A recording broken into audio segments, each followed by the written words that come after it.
Hey everyone, it's your boy John. And I'm just back here just eating my burrito and looking at my iPhone and thinking about my iPhone. And as I was scrolling through this, I just saw this. ComicsGate will not produce a... I don't know if you saw your boy Zach's most recent video rambling about his iPhone. Oh my gosh. $100,000 campaign in the first half of 2025. I will EFAP that in another video because the guy's lost his mind. I'm sorry. I'm doing the train of thought thing like your boy Zach does because that's what you want. Yeah, I listen to my audience and I know exactly what you want, and I'm doing it. And so this is an interesting deal that's going on right here. We're going to have to check in on some of these guys right here as we talk about this. And tell me, by the way, tell me in the comments what you want more videos about. Are you interested in my global thoughts on what's happening in, I'd say like entertainment media? Because there's a massive collapse going on a lot of levels with a lot of factors. It's really interesting. We talk about that. Do you like me slamming like Gail Simone's Uncanny X-Men like I did the other day? Good video if you go watch that one that I covered. Do you like me talking about... People say they like reviews of comics, but every time I just do a straight comic review, the views are dismal. So I don't know if that's the YouTube algorithm just not showing it or not, but it might be. And that's maybe why your boy Zach's flipping out about YouTube. But I need to know. So this is my like A/B test of like the audience. What do you like? What do you want to see me keep doing and do more of? I think the answer is TikTok personally, because your boy Zach always talks about TikTok, right? And how it's just like so great. He hangs out on TikTok all day. I've actually like been doing this for the past about 2.5 weeks here, and I grew to 129 followers pretty easily. And all my videos are doing pretty well. 800 views, like 100 views. And walking my dog did not do well on TikTok for whatever reason. Like, I'm just going to just show you I'm literally just walking my dog. That's my doggy. He's my friend. And so I'm a normal person, unlike a lot of these comic book people. But yeah, I mean, the Elf Girls animation did very, very well, as you can see. I don't know why. But I did that mid-journey. But yeah, it's growing pretty good and pretty fast. So I'm going to put this in the description below. Check it out, guys. Hit the like and subscribe button. I'm also a comic creator. Everything ComicsGate, your boy Zach, and all them promised is what I deliver over here. This is my comic Substack. Right now I'm posting every page of Flying Sparks one day at a time, like it's a web comic, for you to discover all over again. And I'm doing some behind-the-scenes content, talking about what went into this. We've actually got exclusive comics on here too. The origin of Flying Sparks. This was pretty interesting right here. I actually wrote some scripts for like doing like some video drama stuff on that, and I uploaded those here, as well as extra sensory pages 1 through 4, which is my exclusive comic that we're doing. Pages, of course, 5 through 8 will be coming in July. So sign up here. Substack is awesome, and this is a place where we can actually just like be about comics and have a real comic sort of a group, and I really appreciate you guys signing up for this. It's been growing so fast. Again, much like TikTok, like I just started these things a couple weeks ago, and about the same. I've got 120, I think, 8 followers on the Substack. It's like my growth patterns are almost exact. But get on this. It's in the description below. Thank you guys for reading. It's so important to cultivate readers because that's what it's all about: reading comics, enjoying comics, making comics great again. And thank you guys for allowing us to do this here as we just continue to crush it. While the kind of the old gatekeepers not doing so well. We covered all the drama last weekend. These guys have burned bridges with one person after another. And I've even heard like discussions from behind the scenes with certain creators where it's like there's one creator who had a topic with another, because when they get on their little cancel mobs about, whoever it is, they cancel everybody. Me, they canceled Vox Day, they canceled Mike Miller, they canceled Doug TeNapel, they canceled Rini, the most innocuous person out there. They canceled John's Longbox on the smaller level, canceled Richard Embry, people who were just like people making comics. And it seems like if you make comics, that's the problem that these guys have.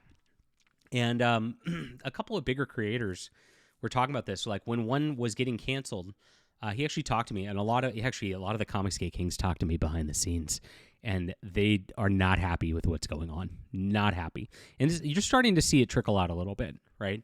And so, yes, Ethan, we're talking, and you can't stop it. You have no power anymore. And that's what we're going to show right now.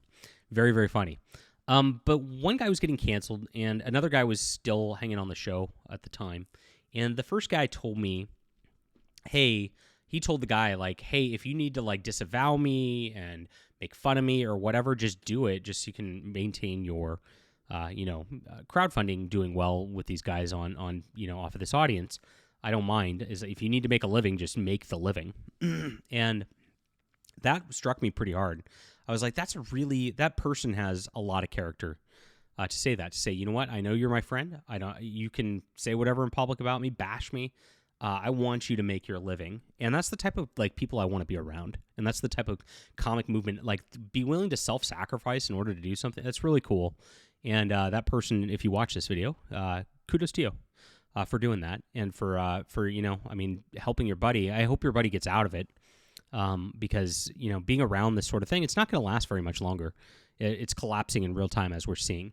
Now, the funniest thing that happened as the Heroes Con Handshake Gate went on all week, if you guys haven't watched those videos, you can do that, was Ethan Van Sciver launching this CG Master Racers, presented by All Caps Comics. Insanely collectible. Yes. These 50-cent trinkets that you can buy for $12 each. Or if you want all of them, you got to go $100 or even more. And so, dismal 52 backers. This is all the juice he has left when he opens up a campaign at this juncture. And that just goes to show how bad of a state all of this is in. And we've seen very similar with Shane Davis's deal. He went all in on the weekend, making drama out of handshakes and all that, and it really didn't move the needle on his campaign at all. And so he's stuck here. And, of course, all of these guys have about halved their backers, maybe thirded their backers, depending on the campaign. And it's all because people are done with this. Yeah, I'm still sick, guys. I'm sorry about this. I will, at some point, hopefully not have the same, like, cancer AIDS as Zach and make these awful noises. I promise. Please don't leave me. Okay. But, their campaigns are not going well, as you can see. And all this stuff is just dying. And they don't have, through the end of June, the first half of the year, there has not been a single campaign on ComicsGate which has made $100,000. So the biggest one was Shane Davis's 70. If you believe those numbers, that's his own website. I think he fudges the numbers. I think it's fake. Cyberfrog Dark Harvest, 59K. That's as far as Ethan can go now. Inglorious Rex, did 43. Cyberfrog merch did 40. Cyberfrog, Matt Martin, that's again Ethan Van Sciver's thing. So all the top ones here are just Ethan Van Sciver campaigns that are being opened to pay for the other campaigns as he doesn't deliver them. And then, of course, you get all the way down to John Malin at 40, and that's all he's got going right now. So Springball Terminal Monstrosity. I don't even know what this is. Springball Terminal Monstrosity. I'm interested in this just because I don't know what it is. But this is one that's out there that's an outlier. Oh, Shanth. He's a good artist. Okay. I have no qualms with him making money. I'm glad he is. But as you can see, most of the top ones are just Ethan, Shane, John, and it's mostly Ethan. And it's there's not a lot of money left over to go around, so they're not going to hit another $100,000 campaign in the first half. It's over. It's June 28th. It's not happening. So this is huge because they used to go around going, 6-figure, bitch. Yeah, if you remember, John, they'd post this all the time. I got my campaign. It's 6-figure, bitch. John Malin, they act like internet tough guys, even though they're frightened little babies. All of them. I can't even shake a hand, Shane Davis. John Malin, who has done streams going around going, block JDA, just block him, because he's so scared. 6-figure, bitch. Well, here's a 6-figure young lady sort of situation that just happened today. Pretty big. This is an epic win. And these guys, all of them, Van Sciver, Shane Davis, John Malin, started attacking Yellowflash so hard when he even announced his campaign.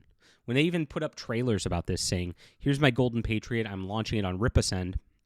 Oh, betrayal, Eric July's bad, blah, all that crap. And they did everything they could to make everybody try to hate Yellowflash. And Yellowflash has an audience that doesn't care. They're not even near ComicsGate. He's not even around those people at this juncture. He's been on YouTube so big to a different level that it's like, doesn't notice this shit at all and doesn't even have to. And so he's just been quietly making his campaign, building up sales, and it's been doing very, very well over time as it is. So right here, they're going, this is a failure. It just hit $100,000 today. And I think they said it was a failure when it said $70,000 or so, and that's when it launched. And I saw at the time that, again, this website does not put shipping included in it. So if you look at this deal, Ethan Van Sciver includes $10 shipping for all these 50 backers. So 500 of this, so he's really only at $3,500 on this whole deal, which is pretty dismal for his deal. Shane Davis also includes the total here. You got 850 backers at $10 shipping. That is $8,500. So Shane Davis is really in the 60s on what he's made outside of shipping. So Yellowflash doesn't have that. And I actually have I my criticism for Eric July right here, if he watches this video, is that you should just show it. You should. I mean, I get it that it's the shipping separate or whatever, but if you just show the shipping, there's no point to showing what the total sales are. The only reason to do so from a marketing perspective is to go around and brag about how successful you are. And when you do this, it's called the principle of social proof, right? You are giving social proof that your stuff's very successful and that other people sell. That's exactly why. I mean, I did these videos the other day when I had a situation with where'd this go? Where'd we go? I had multiple #1 bestsellers at the same time on Amazon. I've never happened in my life. I've had two at once. I've had both of these books have been #1 bestsellers before. They will be again. These are very popular books. But having them both at one time was like, wow, I get to show I have two bestsellers at once. That's social proof that this book is selling well. And that's what the reviews do too, right? You got 605 on here. It means a lot of people have read this book and enjoyed it, right? And so that's what the whole purpose of showing the crowdfund total is. There's no other real purpose other than that. You know, you can go transparency, whatever. It doesn't matter. Otherwise, there's lots of stores out there that don't show how many are sold. So it's normal on the internet. The only reason to do it is to go out there and go, I'm a huge success. I got $100,000, 6 figures, bitch. That's the only reason to do it. And that's the reason ComicsGate's not really talking about their totals right now too, right? And trying to distract you with other people's totals. But if you think about this, 3,700 books sold. That means he's got a lot of backers, probably around 3,500 backers, which means with the shipping, that's an extra $35,000, okay? And so he's really at $135,000, which is the biggest campaign by far out of anybody in these circles right now. This is huge. And so Yellowflash racked up a huge win over the weekend. He crushed it. He has hit it now. He's got this goal. Like I said, I think Eric should have just put the totals in there so it could be apples to apples with this, which if it showed up on Eric July's site would show as $68,000, right? And it would look a lot less successful. And because of that, it allowed these guys to actually go and make those complaints. If this showed $100,000 the whole time, which it should have because he had it this whole time with shipping, he would have been able to go out there and brag this whole time about all that. My dog is just going off. I don't know why. Sorry about that, guys. Hopefully we can get a little quiet. But that's it. He has a huge win. Yellowflash wins again. I back this. I'm so excited for it. Dillard is a great artist. This looks fantastic. The whole concept looks like a lot of fun. If you're a Power Rangers fan, I think you're going to enjoy it. And congratulations to everybody on the team. RIPPASEND, big win. Yellowflash, big win. Dillard, big win. And the only losers here are the ones who've been complaining about it the entire way, who have yet to go and move the needle this year. I've got #1 bestsellers. Yellowflash is crushing it. Eric July is crushing it with all of his campaigns. Most books he's ever sold in a year. The only people losing are ComicsGate and your boy Zach. All right, leave a comment down below with what you think about this. Please hit the like and subscribe button. Guys, check out my Substack here. It's in the description below. Thank you so much. And get on my TikTok. TikTok is the future, my friends. It's the future. Look at this. I have dog videos. It's what everybody wants on the internet. Is that what you want on the internet? Let me know. I'll be back.